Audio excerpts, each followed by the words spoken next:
નમસ્કાર, ડીએ પરમાર, જિલ્લા રોજગાર અધિકારી પોરબંદર। આજનો આ મેગા જોબ ફેર નોકરીદાતાઓ અને રોજગાર વાંછુઓ વચ્ચે સેતુરૂપ બનવાના ભાગરૂપે અને રોજગાર વાંછુઓને યોગ્ય રોજગારી પ્રદાન થાય અને યોગ્ય કર્મચારી એ નોકરીદાતાને મળી રહે એના એક સઘન પ્રયાસ રૂપે આજનો આ મેગા જોબ ફેર કરવામાં આવ્યો હતો, જેમાં છેલ્લા 15 થી 20 દિવસના અથાગ પ્રયત્ન થકી અમે 300 થી વધારે નોકરીદાતાઓને મળેલ, જેમાંથી આજે 15 નોકરીદાતાઓએ 300 થી વધારે વેકેન્સી નોંધાવેલી હતી અને એ અંતર્ગત કુલ 2349 જેટલા યુવાઓને કોલ લેટર દ્વારા આમંત્રિત કરવામાં આવેલ હતા, જેમાંથી 910 જેટલા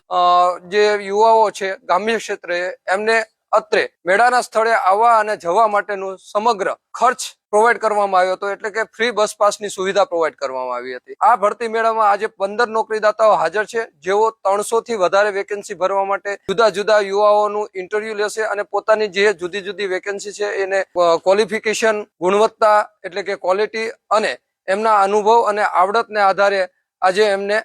પસંદગી કરશે અને જેમાં 8,000 થી લઈને 25,000 સુધી પગાર છે, એટલે એટલી પગારની રોજગારી આજે યુવાઓને મળશે। સાથે સાથે આ રોજગાર મેળા થકી એક રોજગાર અધિકારી તરીકે હું પોરબંદર જિલ્લાના યુવાઓને અપીલ કરું છું કે જેટલા પણ યુવાઓને રોજગારીની આવશ્યકતા છે અથવા પોતાની કારકિર્દીને આગળ વધારવી છે અથવા તો નોકરી જોઈએ છે, એ તમામ યુવાઓને અમે વિનંતી કરીએ છીએ કે મેળાના સ્થળ સુધી આવો અથવા તો જિલ્લા રોજગાર કચેરી પોરબંદર ની મુલાકાત લ્યો